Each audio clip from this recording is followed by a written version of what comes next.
Hello, welcome, good evening. This is Novara Live. I'm Aaron Bastani.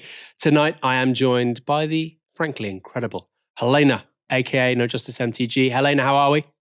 Not too bad. You flatter me, Aaron. You flatter me. I finally managed to put the heating on for the first time since last winter. I'm not looking forward to how cold it's going to be.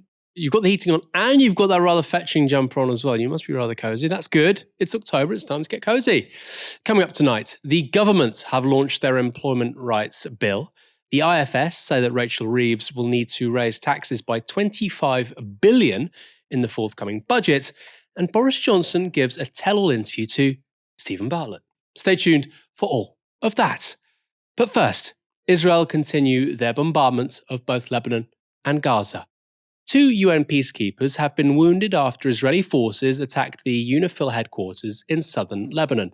UNIFIL, the UN interim force in Lebanon, reports that an Israeli tank repeatedly fired at a guard tower at the peacekeeping group's HQ in the border town of Nakura, causing 2 UN personnel to fall and sustain injuries.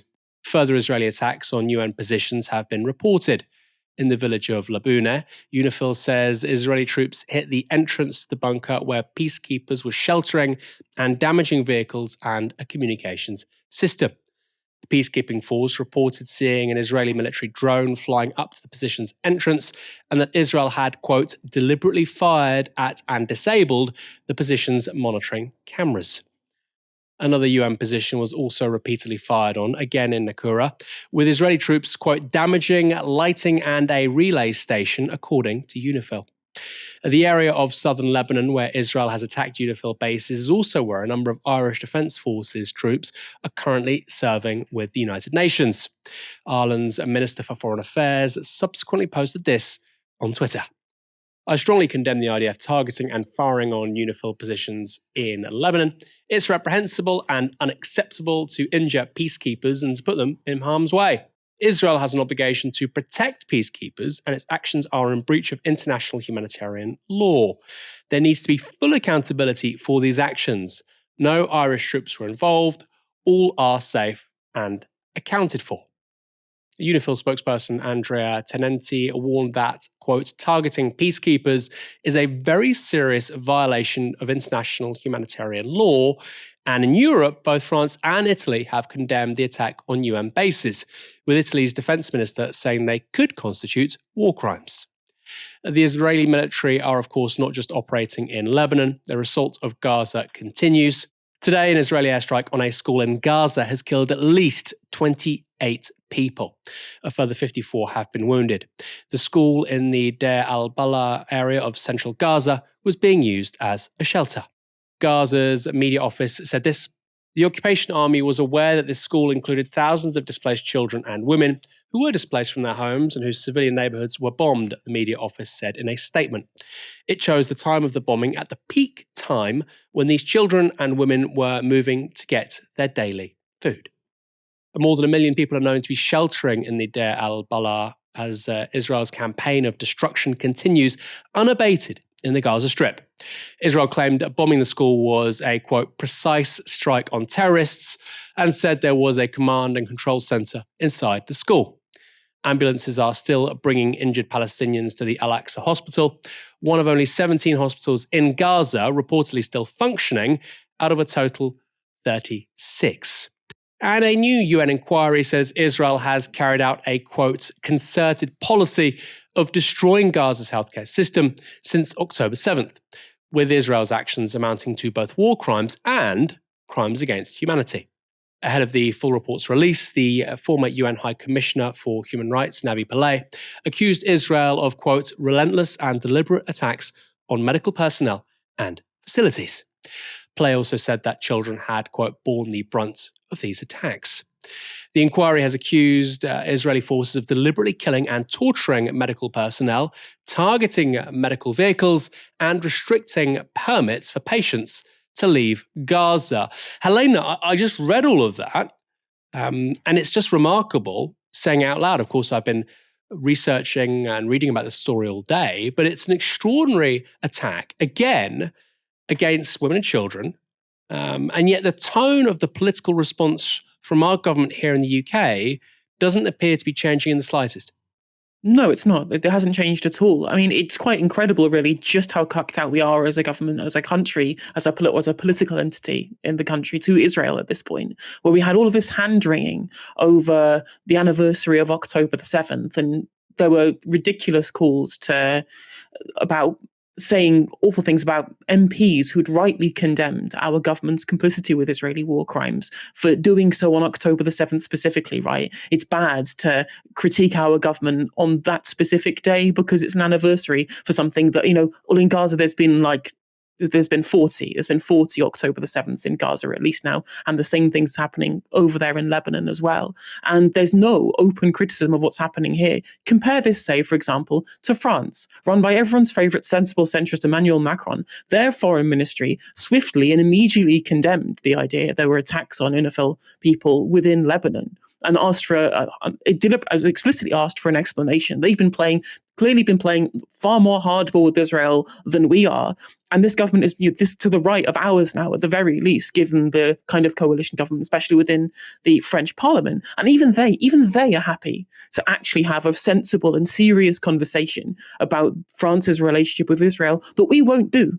We won't do it in terms of policy. We won't even do it in terms of the way that we talk about it. And we won't even do it in terms of coverage as well, right? To understand just how ridiculous our position is, both within our political class and within our media class, in discussing what's happening over in the Middle East at the moment.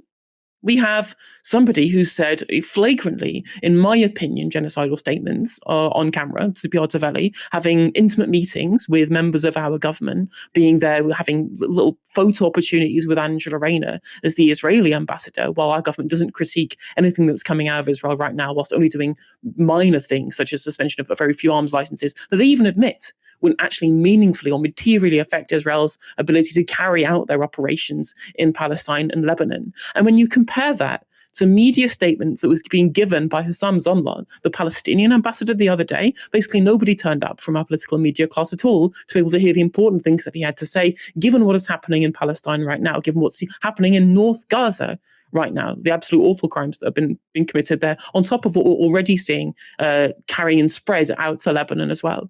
It's just, we cannot get our government to accurately represent the British public's opinion on this. It's a damning indictment on the failure of our democracy that the UK public can be so united in their condemnation of what Israel is doing. A supermajority of people polled want all of the different sanctions that we could do in Israel, like a full suspension of arms sales and arresting Netanyahu if he comes to the country, for example. All of these things. The public is politically united on this, and our government refuses to represent us. It's infuriating. I couldn't agree more. I mean, look, we are talking about really significant stuff here. We're talking about attacks on UN peacekeepers. We're talking about attacks on women and children. And then, of course, there was David Mencer, former head honcho at Labour Friends of Israel, now a spokesperson, of course, for the Israeli government, the Israeli state, the IDF, saying that Lebanon was quote unquote a failed state. We are looking at, I think, the dictionary definition of a rogue actor in the form of Israel. But even for Israel as a rogue actor, I think attacking UN outposts is just extraordinary. And there was that talking point, wasn't there, a couple of years ago about Ireland, of course, a neutral country. It should join NATO. Can you imagine if all of a sudden there was a NATO armed forces potentially being attacked by the IDF? And your point about France as well is really, really key. People were saying that Zara Sultana, how outrageous that she was calling out Keir Starmer, saying that we should cease all weapons sales to Israel. Well, guess what? Emmanuel Macron did the exact same thing. It does say something quite strange and sinister about our political media class in this country that, somebody like Macron, like you say, rather vanilla, magnolia centrist, is basically invisible in this country. There's no similar centrist political figure in this country saying the kinds of things he's saying. The government has unveiled its long-promised overhaul of workers' rights. The Employment Rights Bill is one of Labour's key election offers and will include protection from unfair dismissal for workers from day one rather than after 2 years. Fathers and partners will be able to claim paternity leave and unpaid paternity leave from day one. Maternity leave is, of course, already a right from day one of employment. Another day one right being introduced is on sick pay, which is currently a right from day 4 right now. Fire and rehire practices will be banned except in extreme circumstances, such as when a business is at risk of going bust. Staff on 0 hours contracts will gain guaranteed working hours, but can request to stay on 0 hours contracts if they prefer. And thousands of young workers will get a pay rise. That's because the various age bands, which allow a range of minimum wage thresholds, depending on how old you are set to be removed. This all sounds like rather good news, but there are some caveats. Here's Business Secretary Jonathan Reynolds explaining the legislation this morning on Good Morning Britain. On 0 hours contract, it's the worker themselves who will decide whether they believe that the contract is exploitative or not. So where you work a regular number of hours, you will be entitled to a contract that reflects those hours. If you don't want it, you don't have to take it, but it's the worker who will decide. When it comes to flexible working, we obviously have had this for many decades in the United Kingdom, but we will change the process by which you can request flexible working. There are, always will be, legitimate business reasons why that might not be possible, but those will be spelled out in statutory guidance, removing ambiguity for employers and employees. I do think it is worth saying, though, where this can be agreed between an employee and an employer, there are big benefits on both sides, so it's a good thing to take forward. And on probationary periods, look, we understand, and we've worked very closely with business on this, that there needs to be a period at the start of employment where, look, if it's not working out, if people aren't living up to their interview or how you thought that would go, you need a lighter touch process to fairly dismiss them. So that will be a process. If you follow that, fine. If you don't follow it, you will still have protection against unfair dismissal. So these are a big upgrade to working people's rights, but they're fair and proportionate. It's not going to be day one, is it? Because that's what it was sold as the new Workers' Rights Protection Charter, was that from day one you'd be protected. That's not the case. Unfair dismissal. It is day one protection. What? So if somebody... It is day one, because you will have the right for protection against unfair dismissal from day one. The probation period is about how you'll have a different process at the start of employment, reflecting if it's not working out, there's an easier process by which to change and end that employment relationship. How can you have day one protections if there's also a probationary period? And by the way, I think you probably do have to have some kind of probation. Maybe not 3 months, but I think you have to have some kind of probation. I think that's reasonable. I still think you should have some rights, but maybe the employee isn't particularly happy with the state of the contract, et cetera, and they don't want to have to give notice or whatever. I think probation makes some sense. But you can't say they have rights from day one, but there's also this probationary period where if they fancy it, the employer can just sever the cord. Wildly contradictory things. Business groups have reportedly been pressuring the Labour Party over this bill, and reportedly because of that pressure, the statutory probation period will likely be 9 months when unions wanted it capped at 6. And while the new workers' rights package also repeals Tory anti-union legislation, including minimum service levels, it's been criticised for being watered down. United's General Secretary Sharon Graham said this: "This bill is without doubt a significant step forward for workers, but stops short of making work pay.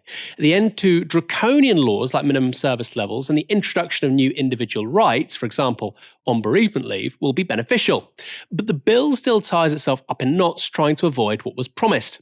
Failure to end fire and rehire and 0 hours contracts once and for all will leave more holes than Swiss cheese that hostile employers will use. The bill also fails to give workers the sort of meaningful rights to access a union for pay bargaining that would put more money in their pockets and in turn would aid growth." I think that's so key, isn't it? Better workers' rights will mean better pay, and better pay means more demand in the economy. Guess what? That works for all of us. Helena, I find this really interesting that Sharon Graham's focus there was on 0 hours contracts rather than the probation period, which I'm kind of a similar mind, really, because this idea that, well, the worker can say, you know what, I fancy 0 hours contract, don't worry about it. I'm happy to be more exploited than my colleague over there. I mean, that does feel like it's very susceptible to pressure or misinformation on the behalf of the employer. What's your view? I fully agree. I do think that whilst all of these new rights that people are getting are definitely welcome, they're absolutely welcome. And quite frankly, I think the legislation isn't as watered down as I expected it was going to be. I was expecting far more the removal of some of these protections, given the kind of lobbying that we're getting from people, for example, at the Confederation of British Industry, for example. But I think this is fine, at least as a basis point for where we start looking at a revamp of workers' rights in this country. But I think you're absolutely correct. And Sharon Graham was absolutely on the nose by saying, well, if you leave any potential holes for the employer to exploit to get round the legislation, to essentially, as you say, potentially, use their power within the bargaining relationship between the employer and the employee to softly coerce people into 0-hour contracts that they don't want, under the guise of it being their own decision to do so. Like, unless you get rid of those ability to be able to exploit that, and that's not even getting into, say, for example, legal issues in which obviously an employer has far more access to legal representation than regular employees do when it comes to any other thing that they might theoretically violate, but there might be a loophole to get them out of. If you do not close these holes and make it watertight, the employers will absolutely find every single way to exploit it. For example, when you say, oh, we can only fire and rehire if it would stop the business going bust. Well, stopping the business going bust is a very loose way of talking about this. There are plenty of theoretical projections you could make and bring to the government and say, well, actually, if we didn't do this in however many years, this would lead our balance sheet to make it actually go bust, even if it might not actually be true. It takes a lot of subjectivity in how you decide that. So I think that closing these holes explicitly rather than leaving anything open is the better place to be, rather than leaving it in kind of limbo, as Sharon Graham was alluding to there. And she's also absolutely right, as you say, about trade union bargaining. And I think we need to go as far as sectoral bargaining in our economy. I want to thank Matt Brunig, the economist, for getting me on this. And when we talk about the employer-employee relationship and how we set wages in the economy, far too many times we think about it as though the labour market is a fact of life. People just bargain one employer to one employee, and that's how you set a wage, and that's just how the market works, and that is the natural state of things. When actually, how we devise our employer-employee relationships is a function of statecraft. Making it be done by the market, by a free labour market, that is a function of statecraft, and we can change it whenever we want to. By making it sectoral, so we have wages, instead of being set by a single employer-employee discussion, it's being done sector-wide by conglomerations of trade unions and employers to be able to decide what the correct wages are around sectors. You give far more protection than you would otherwise do in your individual position bargaining with an employer. This is why when you look at Nordic countries that have higher union density and also have these sectoral bargaining agreements, they have higher average pay, they have a lower gap between the CEO pay and between the lowest paid worker pay within those businesses too. They have far better standards of living because the people get paid more. And on top of that, they still have better purchasing power parity too. The Big Mac Index favours those countries that have these sectoral bargaining rights that we don't. Now, whilst I understand the Labour government were looking at this specifically in the social care sector, this has to be something that we are looking to move to economy-wide long-term. And this will involve getting people to join trade unions. Because currently our trade union density is 25%. That's very, very little when you compare to the 70-odd% you get in countries in Northern Europe, for example. And so until we fix that and we fix our bargaining agreements on how employers negotiate with employees in terms of their wage setting model, we're never going to actually see the big increase in living standards that we saw when trade unions had far more power in the 60s and 70s.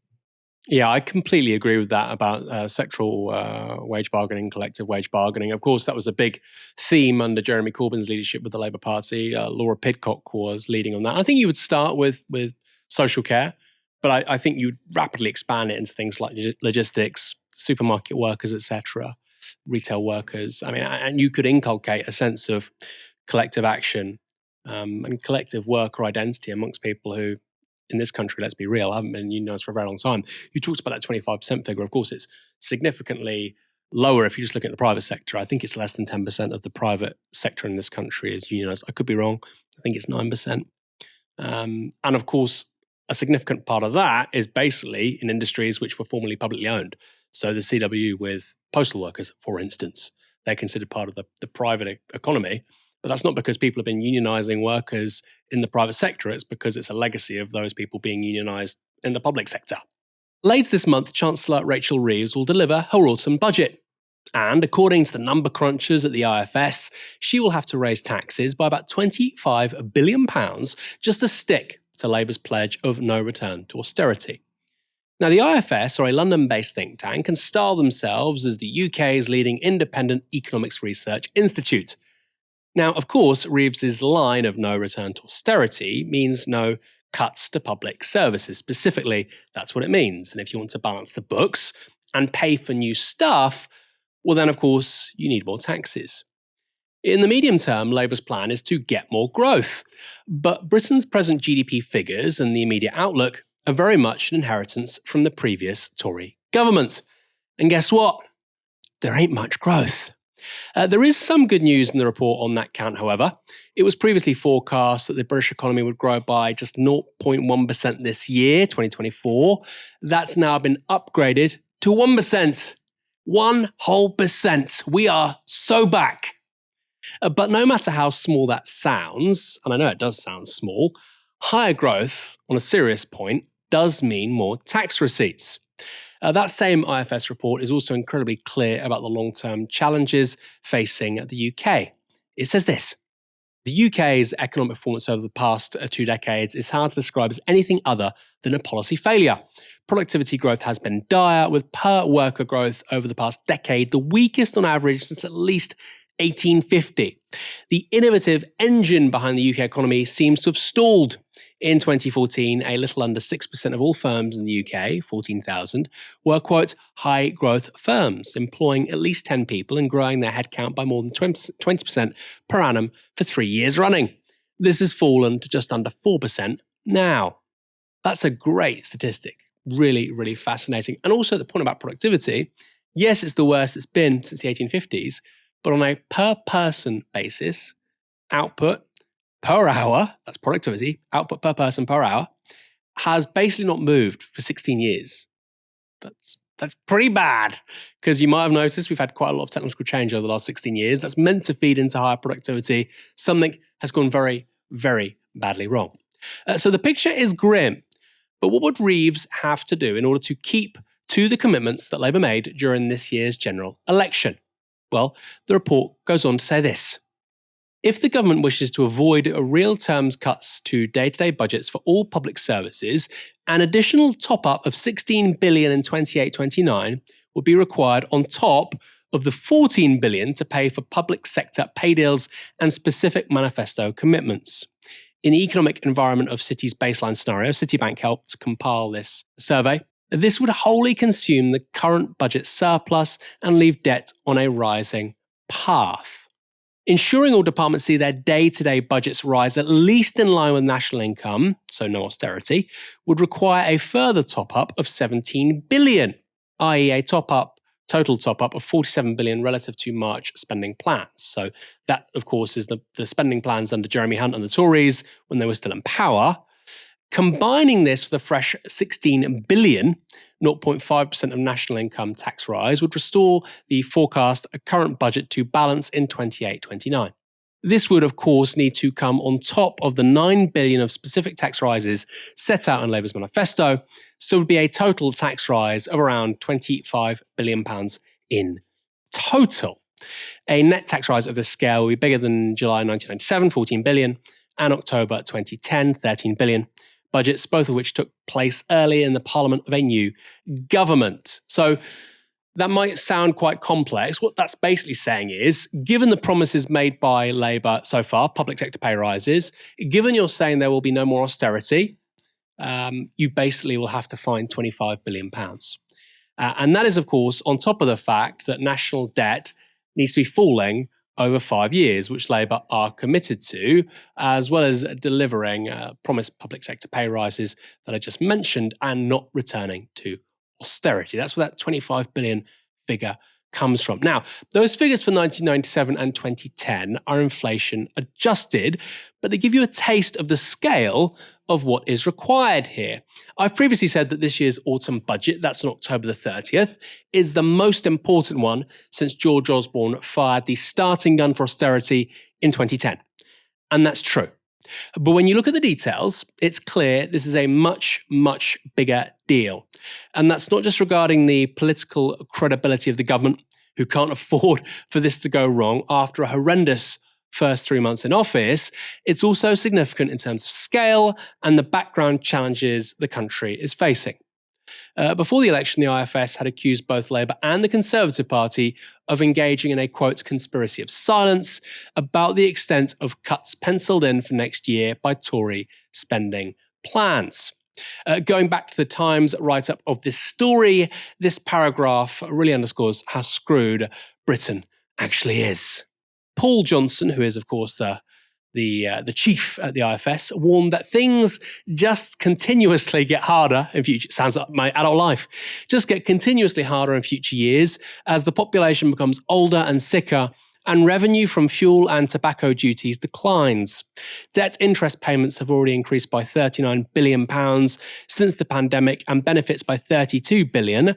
Welfare spending on disabilities and sickness will top £100 billion by the end of the decade, an extraordinary £37 billion rise on 2019, the IFS estimates.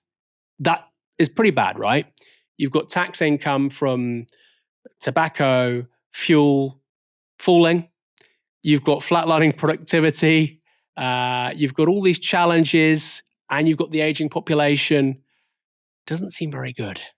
So how might Labour plug this gap via new tax rises? Well, Johnson warns against increases to inheritance tax and capital gains tax. Here's the Times write-up again. After Labour's manifesto pledged not to raise income tax, VAT or national insurance, Johnson said that Reeves had to be careful about trying to raise such significant sums in other ways, such as capital gains tax or inheritance tax.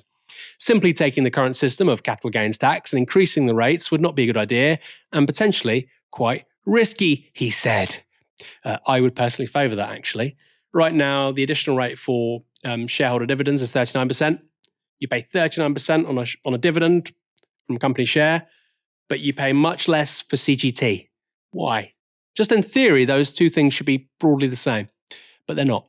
In any case, it appears that Labour favours cutting the lump sum that people can take from their pension at retirement, as well as the rules that allow some people to pass on their pension pots when they die.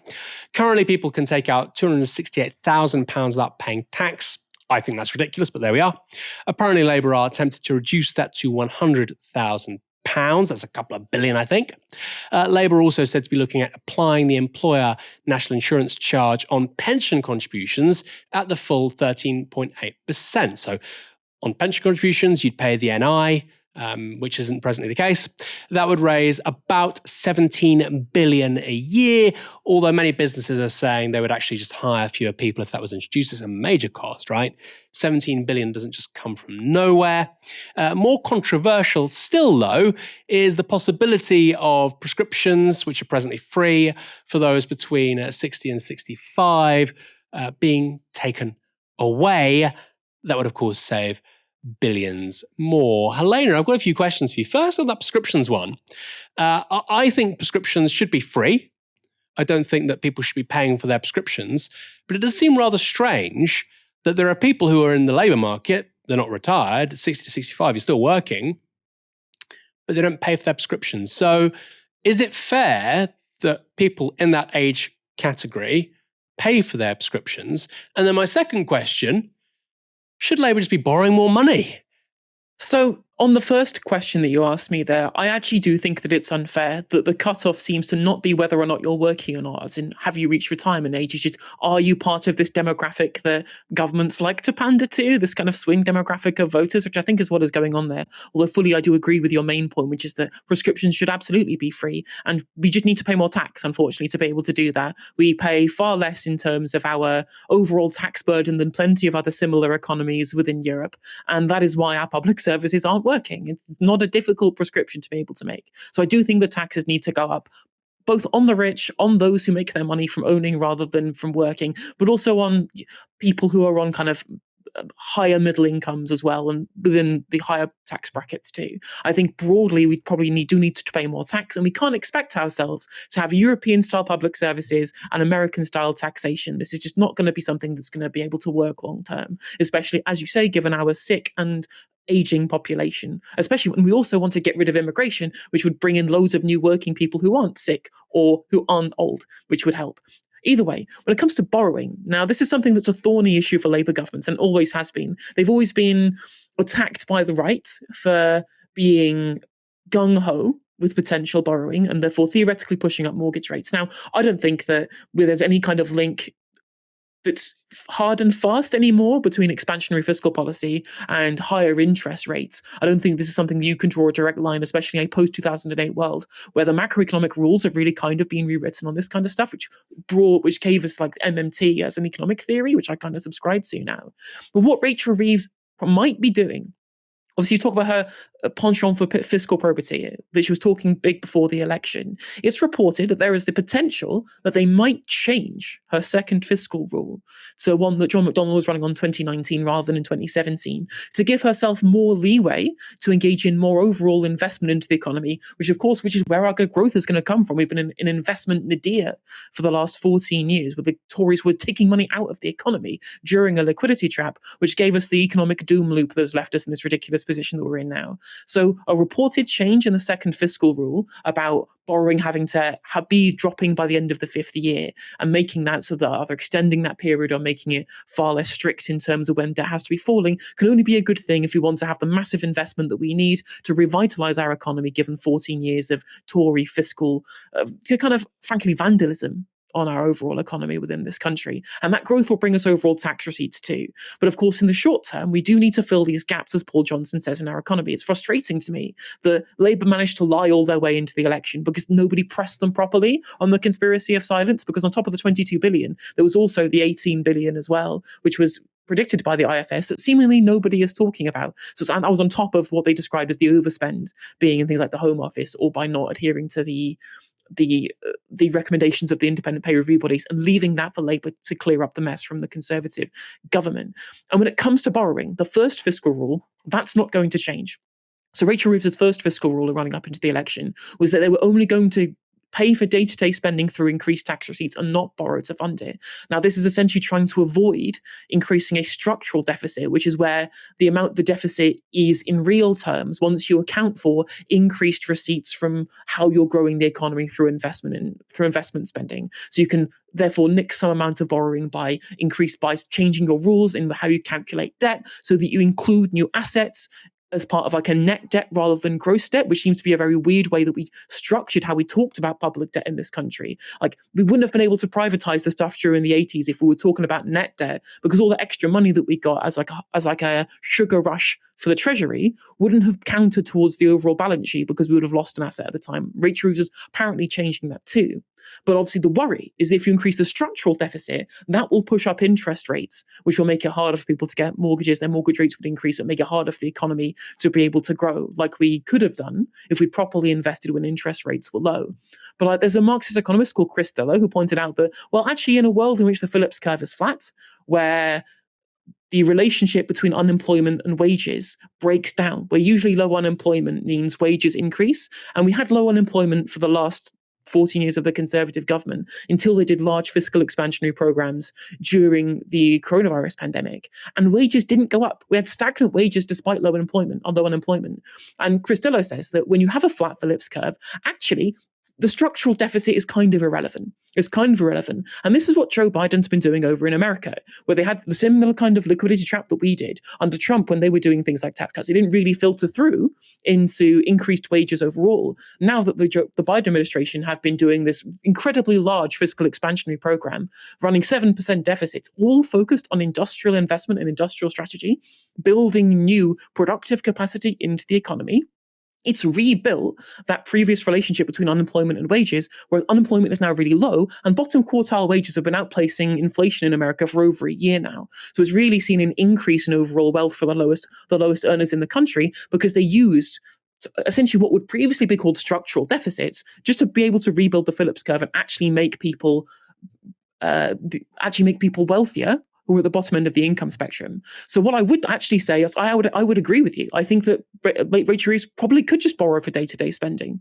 I think it would increase growth and would rebuild the relationship between unemployment and wages, especially at a time in which in this country we have had 14 years of stagnant wages, the biggest drop in living standards since the Napoleonic Wars just recently.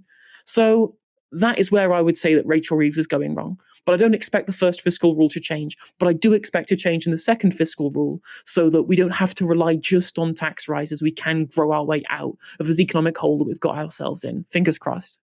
Yeah, because that 25 billion figure is a heck of a lot. And of course, I spoke a few moments ago about the comparison to 97 and 2010. It's a really, really, really big deal. It's going to be very hard. And your point as well about the decoupling really of wages and unemployment is key, but also productivity. You know, when you have unemployment of 4%, you've effectively got labour shortages structurally within the economy. That is precisely when capital is meant to invest in labour, saving, technological innovation. Guess what? Britain hasn't done that. We are so broken in so many ways. And one of the most frustrating things of all about all of that is that the media barely conveys that to the public, right? Actually, before we move on to the next story, you know, that quote I had from the IFS a few moments ago about how this has been an awful 15 years for the country, productivity's been awful, everything's awful, we've got aging around the corner. We have been so badly let down by the media in this country because in 2010, everybody was cheerleading austerity. Everybody was saying it was really smart. There was no alternative. We had to get rid of the deficit, and guess what? Public debt in 2010 was 6% of GDP. Today it's 100% of GDP. And we still have a deficit of 4.4%. We had a deficit last year of £120 billion, right? So we didn't get rid of the deficit, and we absolutely harmed our economy. And that huge amount of self-harm was inflicted on this country for 15 years. And by the way, they didn't just cheer on austerity. When somebody called Jeremy Corbyn came along and said, well, look, and by the way, you don't have to agree with everything the man says. He was saying, look, this was a very mistaken way to run this country. We made the wrong choice after 2010 in how we responded to the world after the global financial crisis of 2008. He wasn't taken seriously. But the minute he stage left, you have the IFS saying, well, we are really screwed, people. Well, hold on, Jeremy Corbyn was saying that in 2015, but he was laughed out of town by the entire media. And by the way, that's why you need to support NovaraMedia.com. You need to support new media for different politics. The link's in the description below to help us do that, because the kind of stories we're talking about today, this one, also, by the way, the first story with Israel, we're talking about stuff that is so, so important, very rarely relayed in broadcast media in this country. Sometimes Radio 4, sometimes the original news gathering of the BBC is really good, but the political news that most people engage with most of the time isn't particularly deep, isn't particularly informative, and actually it's just a stupid form of very bad entertainment, frankly. If you think we can do better, then like I say, go to novaramedia.com/support. The link is in the description below. Labour has been in office for just 3 months, and it's not exactly been smooth sailing. There's been a titanic power struggle in number 10, you may have noticed, that culminated in Sue Gray getting the boot and assuming the non-job of being Starmer's envoy to the regions. Then there's been discontent among Labour's own backbenchers over the winter fuel allowance and the two-child benefit cap. And of course, there was the furore over MPs accepting tens of thousands of pounds, or in the case of Keir Starmer, over £100,000 worth of gifts and freebies, including tickets to go and see Taylor Swift. And it appears that Labour's love story with the pop star is still causing trouble. This morning, Sophie, The Sun revealed that the Home Secretary and the Mayor of London had discussions with the Met, resulting in Taylor Swift, the pop megastar, getting special security for concerts in London over the summer. Initially, the police weren't going to give it. There were discussions with the highest-ranking politicians in the country, and then she got it. And lots of eyebrows have been raised. There's the Sun front page. What I can now reveal is that Yvette Cooper got freebie tickets to Taylor Swift concerts. Well, she was a guest of Taylor Swift's music company. She got hospitality. Universal Music, Taylor Swift's company, gave tickets to Ed Balls, Yvette Cooper's husband, and Ed Balls invited his wife, so she effectively received hospitality from Universal Music. This took place before the Vienna incident, before the discussions about security. But until now, we did not know that Yvette Cooper was the recipient of hospitality that was given to her husband, and he invited her along, which I think will raise some eyebrows.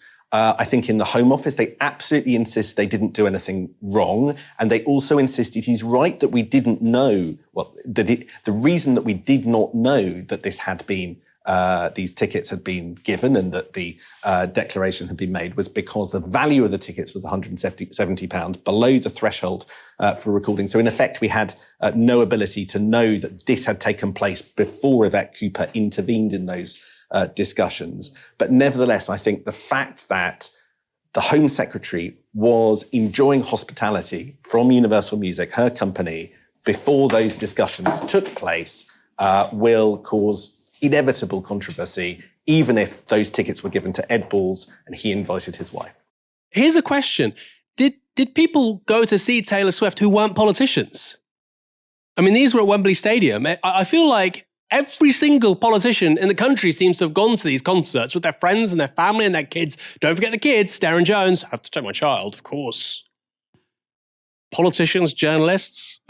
How many people does Wembley Stadium hold? Right, the whole of Westminster, all the bag carriers, the friends, the family. You're talking tens of thousands of people. Even Ed Balls is involved, and of course Ed Balls is involved. My goodness, talk about conflicts of interest. Hosting GMB, his wife is the Home Secretary. They're getting tickets from this company, and then we'll see what happens next. The Vienna incident mentioned by Sky's Sam Coates there refers to the arrest of 3 teenagers by Austrian authorities in connection to a foiled plot to attack Taylor Swift's concerts in the Austrian capital, Vienna. The 3 sold-out concerts ended up being cancelled in August after details emerged of the planned attack. But there was ultimately found to be no credible evidence of a security threat for the megastar's UK shows. And remember, this all happened, as Sam Coates said there a moment ago, before Vienna. A source told the Times this: there was a great deal of concern about security in the Swift camp, and they were threatening to call off the shows unless there was a police escort. The Special Escort Group has a specific role and does not provide security cover for any private individuals, no matter how important. The involvement of the Home Secretary and Mayor effectively amounts to applying pressure. The SEG finally agreed to make an exception to their policy, and the Vienna terrorist arrests were used to justify the decision. So, with Labour freebie tickets to Taylor Swift back in the headlines, inevitably, it raises the spectre of Labour ministers' apparently insatiable appetite for gifts, goodies, and hospitality. Before the story involving Yvette Cooper had broken, Culture Secretary Lisa Nandy went on Sky News to defend Keir Starmer in what turned into quite a spicy interview. We're now in a situation where, most of Sky News... tickets from Universal Music Group. Most of Sky News was at these events in these same boxes as well, to be completely fair. Who was there? And, you were there. I paid for my tickets. I paid for my tickets. Well, he's paying for his tickets. Eventually paid for them. But, he's paying for his tickets, and he's Eventually, been clear I paid about for mine that up because he front thinks it's 8 months important. earlier. So please don't do that. No, but he genuinely does think it's important, Who else went and he is apart paying from for me? it. From Sky? Well, I went, and I've declared that in line with the ministerial code. But you don't work for Sky. But your suggestion is that somehow they shouldn't be going. That's exactly my suggestion. My point is that as long as they declare it and are absolutely upfront about what's happened, people can judge for themselves, and people will judge for themselves. You're absolutely right, and it's fair that they do that. But the suggestion that the Home Secretary intervened and made a decision about security arrangement for Taylor Swift is simply not true. Miserable Lisa Nandy. Misery guts in chief, right? And that's quite funny, isn't it? Sky people were there. Who?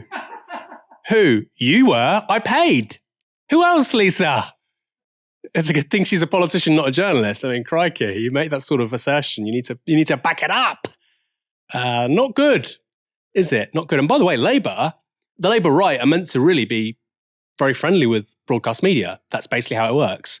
Print media is on side with the Tories. Broadcast media is on side with the Labour right. Doesn't seem to be going very well right now. They keep on starting fights with the broadcast media. The ongoing shambles from Downing Street over unpopular policies, comms mishaps, and freebie scandals just a few months into the new Labour government led to this insight from Newsnight's Nick Watt this week. You should hear what ministers have been saying about the Downing Street operation. Yeah. They are literally holding their saying, how has this happened? I spoke to one veteran. I mean, the language is not repeatable on a family programme. They're just in despair that Keir Starmer just doesn't have a political touch. And the thing that worries them is he doesn't seem to know that he doesn't have a political touch. Right, talking to people who know him really well, saying, I don't want to go and work there. It's not a great atmosphere. That's rather saucy, isn't it, Helena? What do you make of this? Of course, it's quite interesting to say that, Keir Starmer doesn't have political touch. The man has more MPs behind him than Margaret Thatcher ever did in 79, 83, 87. Of course, a terrible share of the vote to achieve that kind of outcome. But it seems rather strange to say that somebody who's the Prime Minister with this huge majority of more than 170 has no political instincts whatsoever.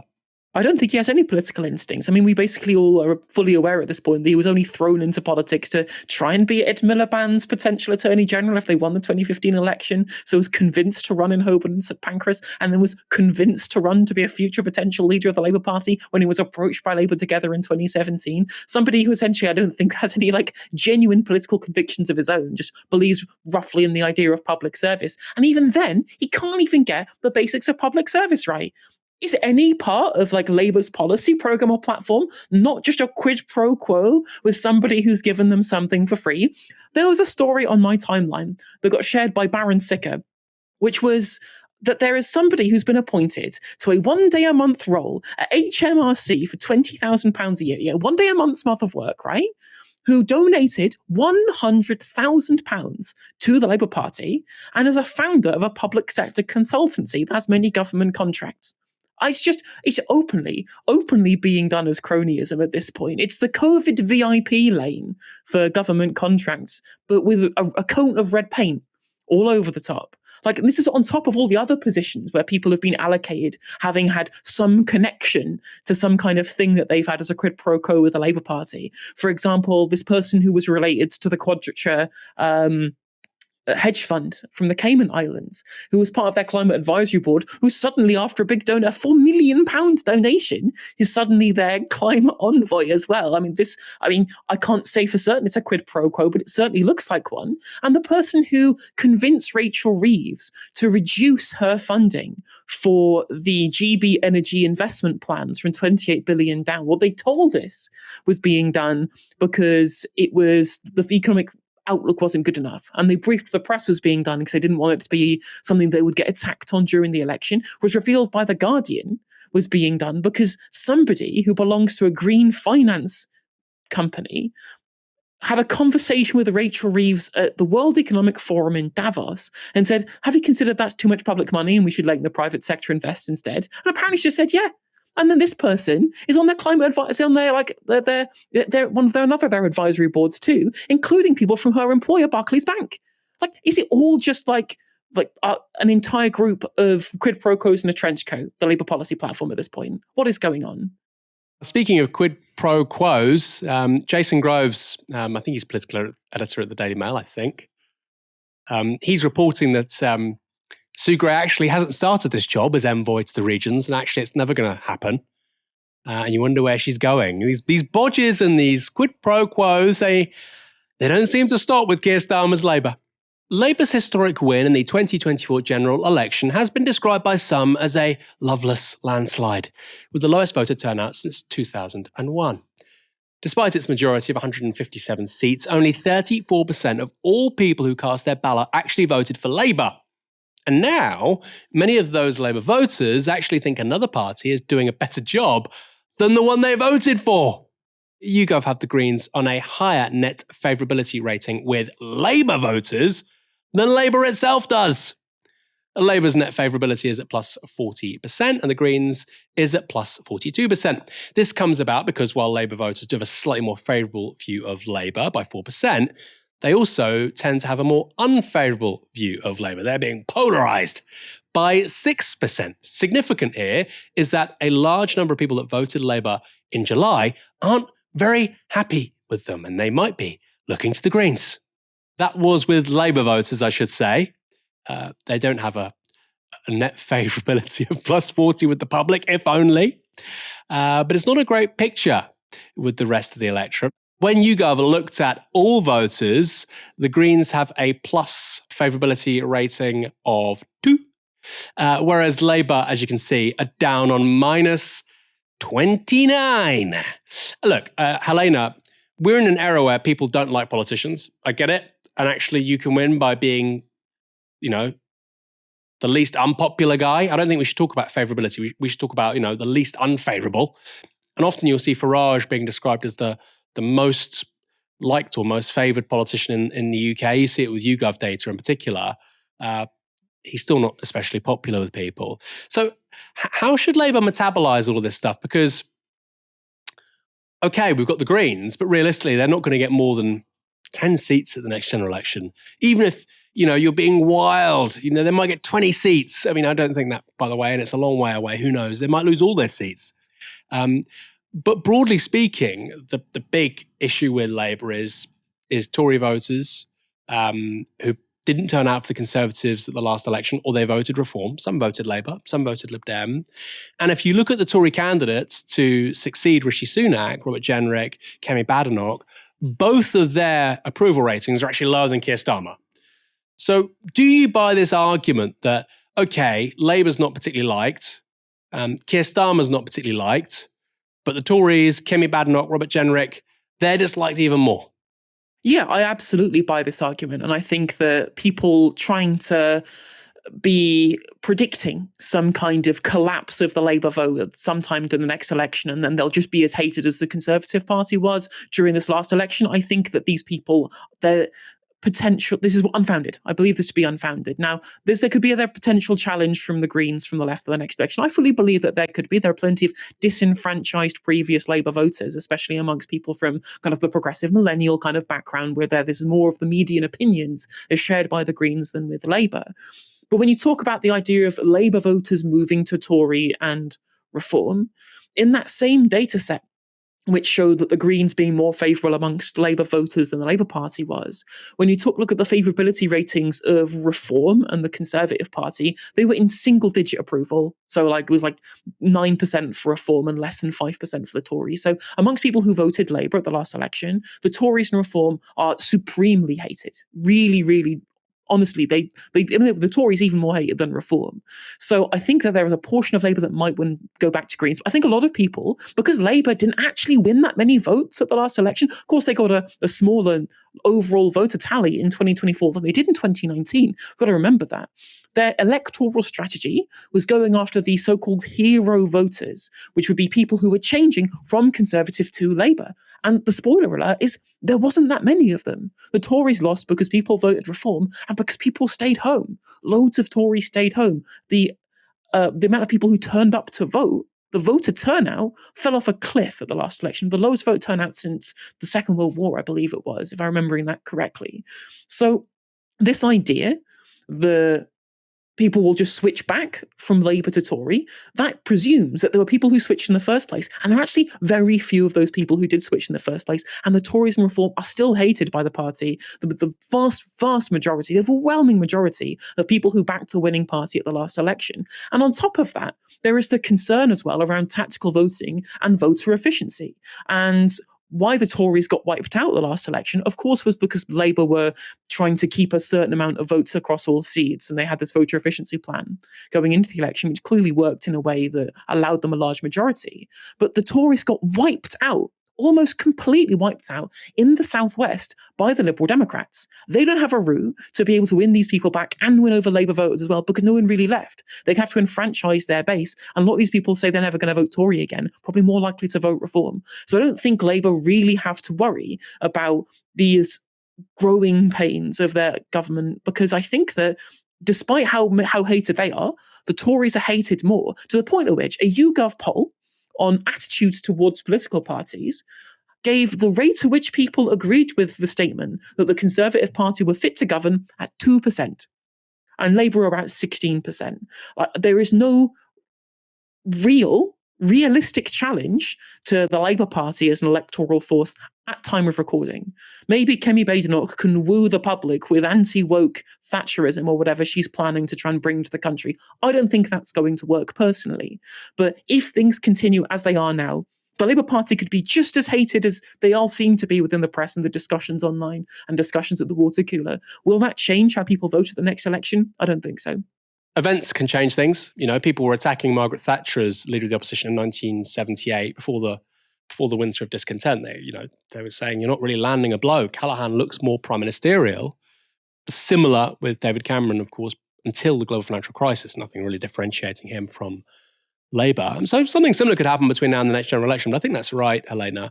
You see polls putting Labour on 30%. Frankly, I think if Labour get 30% and Reform do as well as as is being touted, I think that same poll that had Labour on 30, which is abysmal, by the way, had Reform on 19, you suspect they'd still have a majority of about 50 plus, which is perfectly adequate. Here's a crazy statistic. I know we talk about the last election a hell of a lot.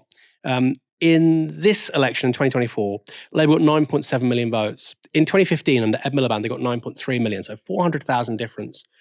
In 2015, they got 232 seats. This time they got 411. 400,000 votes is the difference between 232, 411. Really extraordinary. Of course, Scotland's a variable. If Labour lose even a small amount of votes in Scotland, it can cost them a significant number of seats. But that majority is so large, you're right, Helena. I mean, look, there's an outside possibility of a hung parliament. If the Greens do very well, the Lib Dems do slightly better, the SNP do really well, and there's something of a renaissance with the Tories. But I think that's right. You've got people, I think it's a bit of cope, isn't it? Let's be honest. People on the right, Conservatives, are saying, Starmer has a legitimacy crisis. The entire system has a legitimacy crisis. And I think, actually, I do think the primary beneficiaries of that will be Reform and the Greens at the next election. Let's see.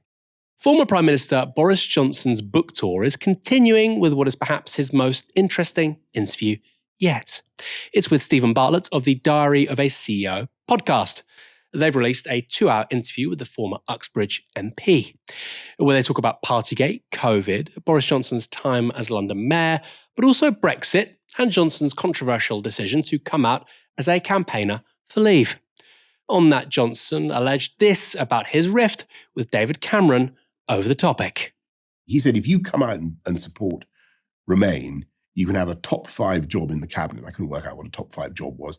And then he said, and then I said, well, look, I was finding it very difficult because I've written lots and lots of articles pointing out the democratic problems of the EU. And finally we had a chance to resolve this. And I was thinking of coming out for Leave, and I didn't know how to put it to him, but that was the truth. And he said, this isn't about articles, this is about the future of the country. And I said, well, I agreed it was about the future of the country, but I was still thinking come out for Leave. And he said, well, if you come out for Leave, he said, I will, and I apologize for using his name. He said, I will fuck you up forever. And which I thought was quite a big, sort of promise to make. He said he was going to fuck you up forever. Forever. Forever. Not just for a month or a year, forever. Rather unsavoury language between former Etonians there. I'm sure that's not particularly usual. Here's some more of that interview. Him offering you a top 5 job, if you followed his opinion, is that not bribery? And is that how the jobs are dished out in the government at the moment? If you do what I say, I'll give you a top job. If you do what I say, I'll make you health secretary or defense secretary. It seems like but it seems like someone who's not in government, it seems like a really corrupt way to dish out jobs. It's a huge mistake to do that kind of thing because there are always far more people that you end up thinking that you should be making a promise to than there are jobs you can possibly give. So the best thing with those circumstances is to say nothing. I've always wondered this about government, and I've never understood it, is how does someone become the head of a department when they have no prior experience in it? Like, you made Matt Hancock health secretary. How did Margaret Thatcher become Prime Minister or Secretary of State for Education when she had no previous experience? How did Tony Blair become Prime Minister when he had the Prime Minister thing I understand. But how did Tony Blair become a shadow minister when he had no experience? You tell me, do you think this is a good system? Do you think this is a good system? It's a good question, right?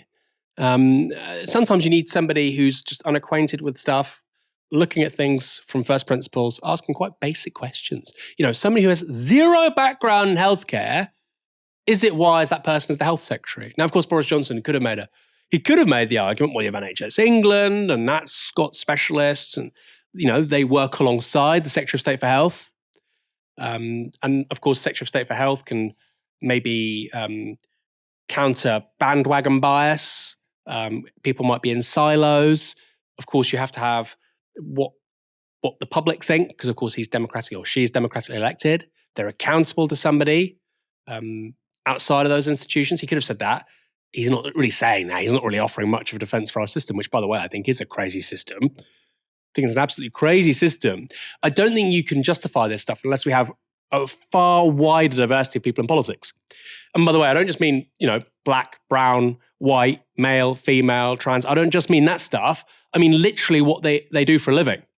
We have barely any biologists or scientists in Parliament. Barely any. So it's not really a surprise that we're doing sweet FA on the biodiversity crisis, on climate change, that we don't really have an effective industrial policy. They're all lawyers and former journalists, and some PR people and party bag carriers. And then there's some business people too. And of course, who could forget the former lobbyists? So yes, maybe they're not going to be particularly au courant with the mating patterns of an increasingly rare bumblebee, which might be very important for the country's broader climate systems, its natural systems. We need more people from all sorts of backgrounds in politics. Yes, working class people and blue collar trades, yes, of course. But also, like I say, people who've literally studied science so they can have a grip on science-heavy subjects. Let's look at the last bit of that discussion. I think there are plenty of examples of top business people who tried to become politicians, and it just doesn't seem to work. And I don't know. I mean, can I have a guess? Go on. Well, if I look at the data, I go, if 35% of them come from one school, Eton, and then there's jobs being dished out based on, if you take my opinion, I'll give you a top 5 job. I go, I understand why I could never get in, even if I was the best candidate, because it's not being done based on who's the best candidate. It's being done based on like the old boys club. Like, I'll do you a favor, I'll lift you. Well, not under the Labour Party, presumably, or any other party, and not under the. I mean, most Conservative cabinets. So just under the Tory Party. No, I think under any party. I'm sad to say, Steve, I think that has probably been the way politics has been since the dawn of time. I think that politics has tended to be factional since the dawn of time. I think it's tended to be just sad, but I think true. What on earth, right? We have a significant number of people with political power in this country coming from a single school. Well, no, not the Labour Party. If you want some people who are remotely meritocratic and might have a clue what they're doing, and they're not entirely in hock to people they've known since they were 6 years old with little school shorts and school caps and blazers, if you don't want politics like that, you could vote for the Labour Party. And you could see him trying to sneak in, and he says, and the Conservative Party some of the time, not during my government, my cabinet was packed with them, but other Conservative cabinets like Theresa May's, they've been pretty good actually. Or John Major, he was raised on a council estate. Well, you weren't, Boris, were you? Really, really puzzling responses. And then, of course, he's saying, well, politics is kind of screwed. It's bad. I can't really solve problems. And there's factionalism, and it's rubbish, and there's nepotism. What are you selling here, man? This country has so many problems, and we're not solving them. We're not solving them because people like you are the politicians, and the system doesn't work. And if the system is prone to things like factionalism, which, by the way, it is, then we need to think about how we can change that.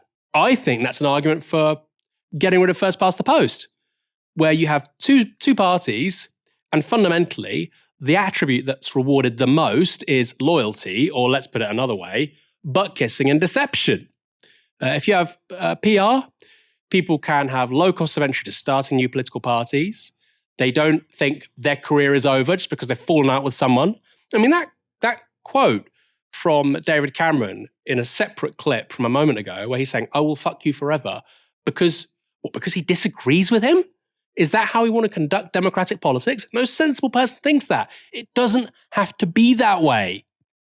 Because like I say, with PR, if you fall out and somebody does try and quote unquote fuck you forever, you start a new party. You can't do that with first past the post. If the leader of the party doesn't like you and you're out, that's it. Look at Keir Starmer and Jeremy Corbyn. By the way, it's a credit to Jeremy Corbyn's political brand that he could get elected as an independent. Very, very unusual. Helena, it does sometimes take somebody unacquainted with a subject to pose the most radical, important questions.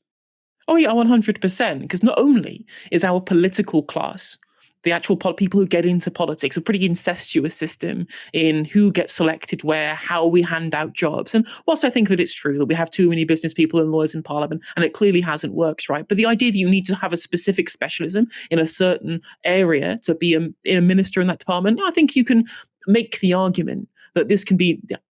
people will get advice. It's about having, as you say, a breadth of people of certain backgrounds and experiences to understand what they would value and create a more kind of a more holistic and far more heterodox way in which we have created our parliament. Like the Attlee administration had lorry drivers and weavers and miners and teachers. Like we could have a parliament that looked like that again, that was representative of the public.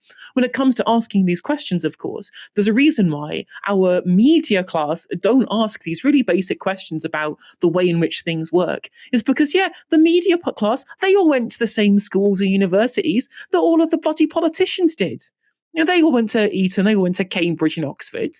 They went to private schools. Like 50% of journalists in this country went to private school compared to 7% of the population. That's why they're banging on about this private school tax when no one cares because everyone supports it outside of those 7% already. We have a very similar nepotistic and incestuous culture in our media class as we do in our political class. So the reason why, we just have somebody who just makes a YouTube podcast going, this seems bad, is a question that hasn't been asked forever, is because the implicit assumption, as Boris Johnson was saying there, it's just the way politics has always been. I'm just like, well, it wouldn't have to be this way. It's not actually like this in similar ways in other countries with, as you say, far more representative voting systems, or indeed in countries where you have open primaries, for example. Like it's first past the post in America. They certainly have a bigger breadth of elected officials over there than we do because they have open primaries and people can vote for who they want. We don't have that here. We have Morgan McSweeney from on high decreeing who shall be the candidate in which seat and where, and they're all people who are there or for loyalty reasons rather than because they're necessarily the best person for the job, or indeed the one which represents the public best. I think this is so important. We're talking about media accountability of politicians. Why wouldn't they hold them accountable? You had, I think James Forsyth was a comms supremo under Rishi Sunak, former Spectator journalist. His wife, Allegra Stratton, remember her? She was a comms supremo for Boris Johnson. You've now got the new head of strategic communications for Keir Starmer. Previously, I think deputy political editor at the Daily Mirror. So when you're in that job at the Daily Mirror, at the Spectator, at the BBC in the case of Allegra Stratton, if you're thinking, hey, I might go work for these people one day, you're probably not going to be very tough with them, are you? And I think also, by the way, if we did have PR, this phenomenon of somebody like Sue Gray having her son becoming an MP, the wife of Morgan McSweeney becoming an MP, it wouldn't happen. It would be exposed. It would be ridiculed. Helena, thanks for a great show this evening. Really enjoyed it. Absolutely. It's always a pleasure to share the stage with you, Aaron. I'm looking forward to next time. And thanks everyone for watching tonight. I had a good laugh watching Boris Johnson there. Make sure to come back tomorrow for another show from 6 p.m. For now, you've been watching Novara Media. Good night.